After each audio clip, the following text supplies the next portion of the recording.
got so motherfucking design on right now.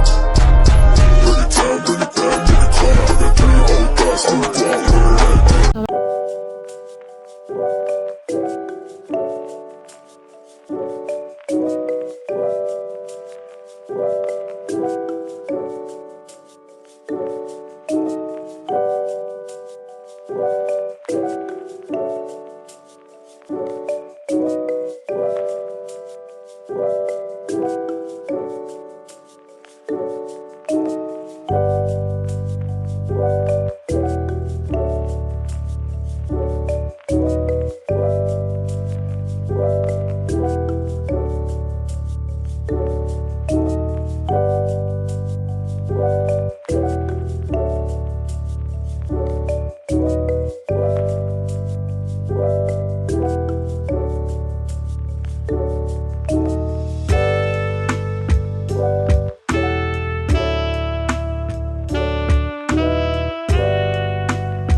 Siang teman-teman dan Bapak dosen, kami dari kelompok 3 Fakultas Ekonomi Bisnis Prodi Manajemen ingin memaparkan hasil diskusi kami mengenai teori perdagangan internasional yang beranggotakan 4 orang. Pertama, saya Rotua Simanjuntak. Saya Tiwi Sastro Tampu Bolon. Saya Novika Sembiring. Dan saya Praselia Oktania Gultom.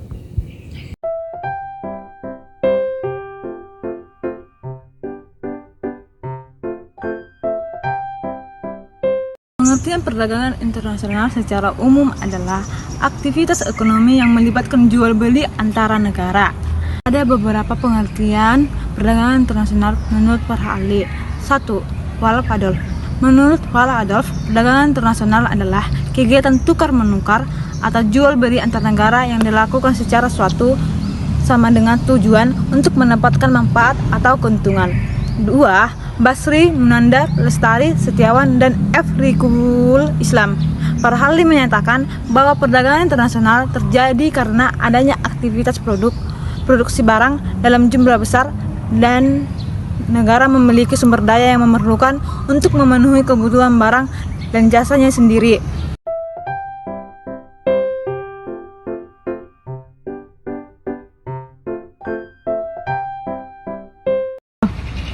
Teori perdagangan internasional adalah teori yang menjelaskan tentang bagaimana suatu negara dapat menguntungkan dirinya melalui perdagangan dengan negara lain. Beberapa teori penting dalam teori perdagangan internasional meliputi: pertama, teori absolute advantage, dikemukakan oleh Adam Smith. Teori ini menyatakan bahwa suatu negara akan bertambah kekayaannya jika sejalan dengan negara yang memiliki keuntungan absolut dan memproduksi sebuah komoditi. Kedua, teori keunggulan komparatif, dikemukakan oleh John Stuart Mill.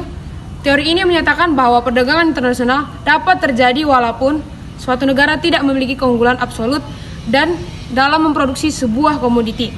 Jika negara tersebut memiliki keunggulan komparatif dalam memproduksi komoditi tersebut berdasarkan biaya produksi.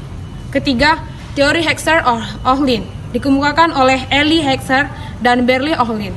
Teori ini menjelaskan bagaimana pola spesialisasi internasional dalam produksi dan perdagangan yang terjadi.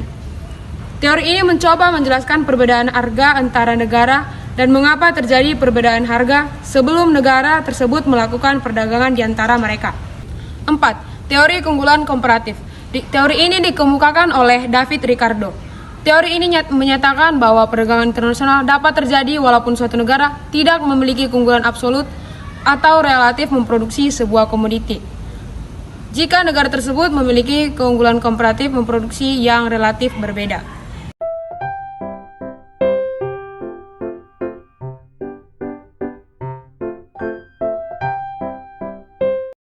Teori perdagangan internasional menjelaskan pola dan motivasi dalam perdagangan internasional antara negara dan memberikan kerangka kerja untuk memahami manfaat perdagangan internasional. Beberapa manfaat dari teori perdagangan internasional meliputi membantu menjelaskan arah dan komposisi perdagangan antar negara serta efeknya terhadap struktur perekonomian suatu negara. 2. Memenuhi kebutuhan negara. Perdagangan internasional membantu negara memenuhi kebutuhan warga serta memenuhi kebutuhan negara lain yang memiliki kelebihan produksi. 3. Meningkatnya jumlah produksi perdagangan internasional dapat meningkatkan jumlah produksi di negara yang terlibat karena mereka dapat menghasilkan barang dari jasa yang lebih banyak dengan efisiensi yang lebih tinggi. 4. Semakin majunya ilmu pengetahuan dan teknologi perdagangan internasional mendorong negara untuk meningkatkan ilmu pengetahuan dan teknologi mereka sehingga mereka dapat menghasilkan barang dan jasa dengan biaya dan waktu yang lebih singkat. 5. Membina hubungan yang baik antar negara. Perdagangan internasional membantu komunikasi yang baik antara dua negara atau lebih yang dapat menciptakan hubungan politik, budaya, dan ekonomi yang lebih erat. 6. Dengan memahami manfaat dari teori perdagangan internasional, kita dapat menyimpulkan bahwa perdagangan internasional sangat penting bagi pengembangan ekonomi global dan meningkatkan kesejahteraan negara yang terlibat.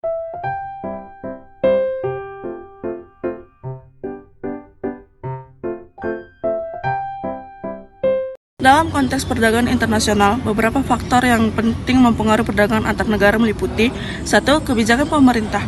Kebijakan pemerintah dapat mempengaruhi perdagangan dengan mengimpor atau mengekspor komoditas, serta dapat mempengaruhi harga jual dan harga pembelian di pasar internasional. Kedua, tarif. Tarif yang diberlakukan oleh negara-negara dapat mempengaruhi perdagangan internasional dengan menyesuaikan biaya pengiriman dan penerimaan. 3. Kemampuan negara. Kemampuan negara dalam menghasilkan dan mengekspor komoditif akan mempengaruhi keputusan perdagangan dan pengaruhnya di pasar internasional. 4. Perubahan ekonomi. Perubahan dalam teori perdagangan internasional mencakup perubahan dalam perekonomian seperti perubahan kebijakan pemerintah, inovasi, teknologi, dan perubahan struktur ekonomi.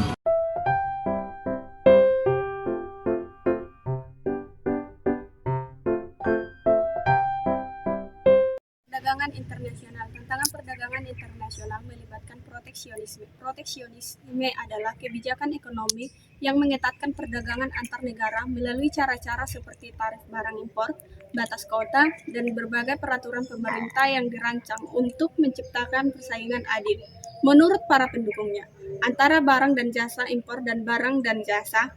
Pada dasarnya, fluktuasi nilai mata uang adalah naik turunnya harga suatu mata uang dibanding mata uang lainnya. Perubahan harga tersebut disebabkan oleh permintaan dan penawaran di pasar antara mata uang tersebut dibanding mata uang lainnya.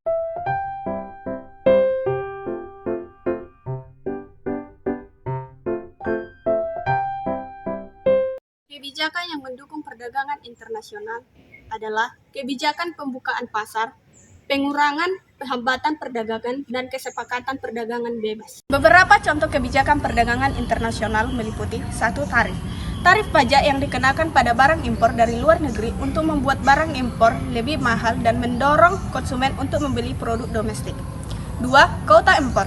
Kuota impor pembatasan kuantitas barang impor yang dapat masuk ke suatu negara dalam jangka waktu tertentu. 3. Subsidi. Subsidi adalah bantuan keuangan atau insentif lainnya yang diberikan pada produsen domestik untuk membantu mereka bersaing dengan produsen asing. 4. Perjanjian perdagangan bebas. Kesepakatan antara negara untuk menghilangkan atau mengurangi tarif dan hambatan perdagangan lainnya antara mereka. 5. Standar teknis. Standar teknis persyaratan teknis yang diperlakukan pada produk impor untuk memastikan keamanan, kesehatan, atau kualitasnya, yang merupakan bagian dari kebijakan perdagangan.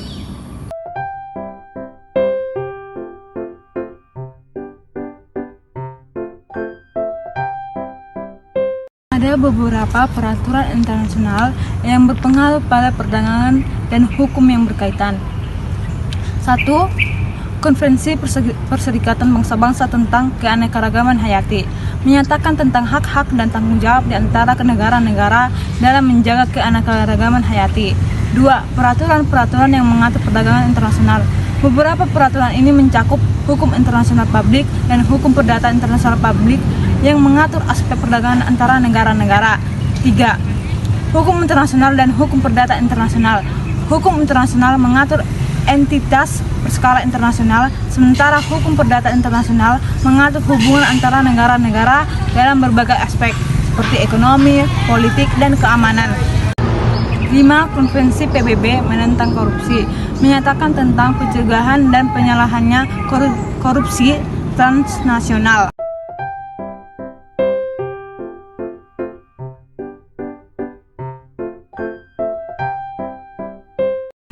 Organisasi yang mendukung perdagangan internasional adalah yang pertama WTO. WTO adalah World Trade Organization. Dan kedua IMF, yaitu Dana Moneter Internasional yang berperan dalam memfasilitasi perdagangan internasional. Organisasi regional yang mendukung perdagangan internasional adalah contohnya ASEAN atau Association Southeast of Asian Nation yang mendukung perdagangan di antara negara-negara yang berada di Asia Tenggara.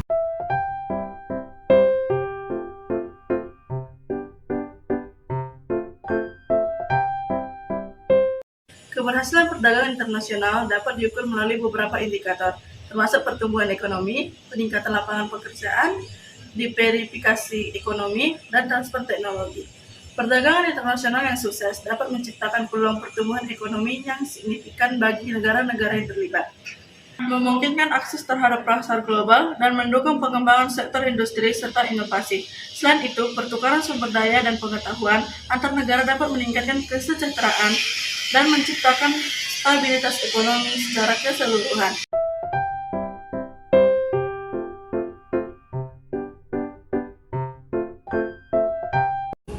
Dari pemaparan materi kami tersebut, dapat kami simpulkan bahwa dalam teori perdagangan internasional, terdapat beberapa teori-teori yang menjelaskan tentang bagaimana suatu negara dapat menguntungkan dirinya melalui perdagangan dengan negara lain, seperti teori absolute advantage dari Adam Smith, teori keunggulan komparatif dari John Stuart Mill, teori Hicks-Ohlin, dan keempat, teori keunggulan komparatif oleh David.